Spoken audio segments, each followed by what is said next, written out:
Joachim Neander was born in 1650 in Germany. So place your mind right back in that time period, right in the middle of the 1600s, exactly at 1650 when he was born in Germany.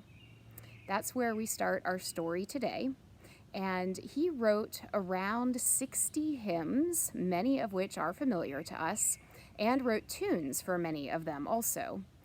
Many consider him to be the first significant writer of German hymns after the Reformation, and he's thought to be the outstanding hymn writer of the German Reformed or Calvinist Church.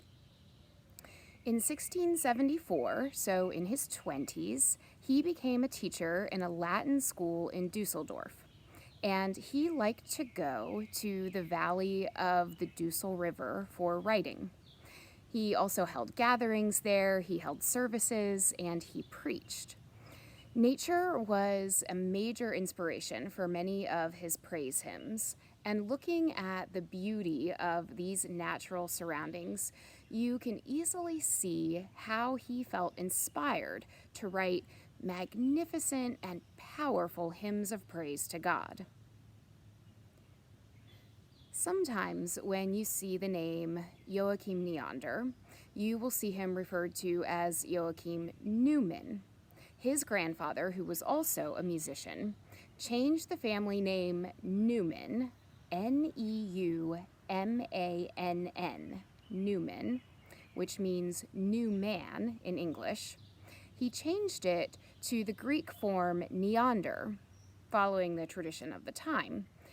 The gorgeous valley he often visited was renamed in his honor in the early 1800s. So, combining his family name, now Neander, with the German Tal, meaning valley, it became known as Neanderthal, or in English, the Neander Valley. So this wonderful, beautiful place with all of this magnificent beauty that he always visited and that was such a source of inspiration for him in all of his praise hymns, that eventually was named after him, Neanderthal, Neander Valley. Now, come along with me as I diverge on a path of fun facts for just a minute or two. The Neanderthal, or Neander Valley, was originally a limestone canyon known for its beautiful scenery. You can just picture him visiting there and those glorious natural surroundings and writing his works of praise. Industrial quarrying during the 19th and 20th centuries changed the landscape significantly as limestone was removed. But it was during the quarrying operations there that the bones of the original Neanderthal man were found in a cave. This is where the history of the family name, meaning new man, becomes very interesting. Since the place was named after Neander, and the bones were found there, we now have scientific names such as Homo neanderthalensis or Homo sapiens neanderthalensis. If we ever studied these in school, in biology class, or saw them written in our books, who knew that the scientific name has links to the place, Neanderthal, the Neander Valley, to this place named after Joachim Neander, the great German hymn writer? Okay, back from our divergent path and on the right track again. Let's get back to the hymn writing. After doing something else in July, we're going to come back to Neander again when we do Pick Your Own Hymns in August, and we'll talk even more about the details of his life and all the many hymns he wrote, many of which are familiar to us. But for today, we'll stick with one, often regarded as his greatest. Praise to the Lord, the Almighty, the King of Creation. This hymn was so popular that it was translated several times into English, one translation in our hymnal being done by the great translator Catherine Winkworth. Perhaps the many translations, as well as changes in our use of language over the years, account for changes in wording in different hymnals. There are many changes in verses and many changes of words within verses that happen in different hymnals, but it does appear in most major hymnals of familiar denominations. It's often used at significant worship services in England. You'll see this a lot, such as the 60th anniversary of the Queen's coronation in 2013. It was also one of only 2 hymns sung at the baptism of Princess Charlotte in 2015. And most recently, it was sung just in March 2020, at the Commonwealth Day celebration, the service at Westminster Abbey. This would have been one of the final large gatherings at Westminster Abbey before the quarantines due to COVID-19. What I love about this version is that it contains a verse that we don't have.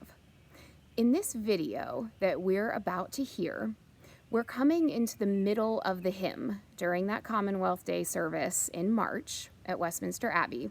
We're coming into the middle of the hymn, and listen to the 4th verse, which is where we're starting.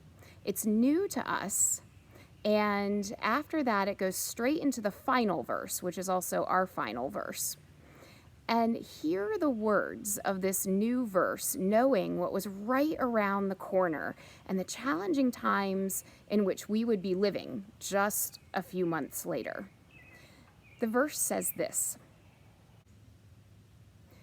"Praise to the Lord, who when tempests their warfare are waging, who when the elements madly around thee are waging, biddeth them cease, turneth their fury to peace, whirlwinds and waters assuaging."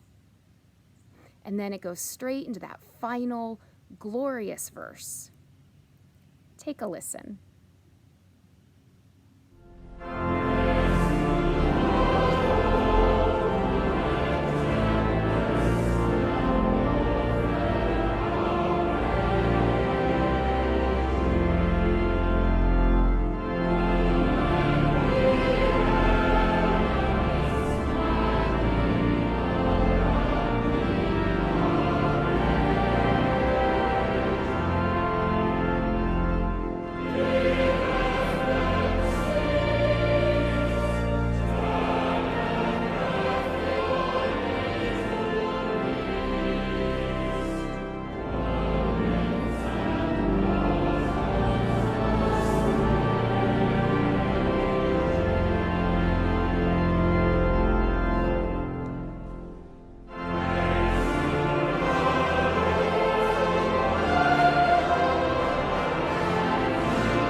Isn't that a magnificent verse? I'm so sorry that we don't have it in our hymnal. I think we might have to write it in for our future use.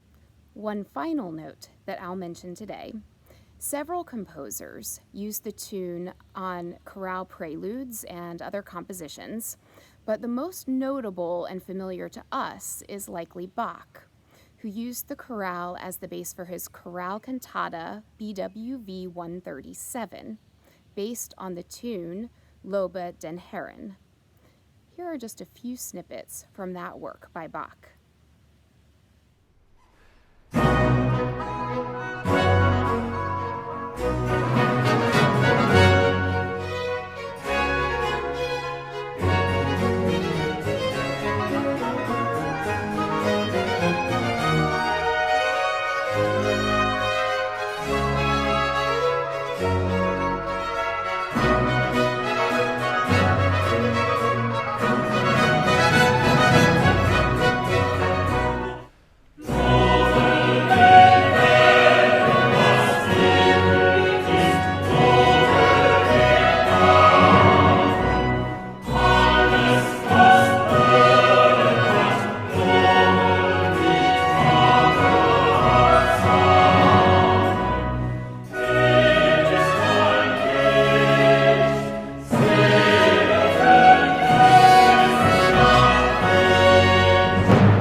To end this reflection, we will now hear our own virtual choir singing this hymn one final time. We've been using it as our song of praise for the last couple of weeks, so you get another chance to hear our virtual choir now. I hope that you've enjoyed our visit into the life of Joachim Neander, and that you have even more appreciation for the beauty and the power of this great hymn, Praise to the Lord, the Almighty, the King of Creation.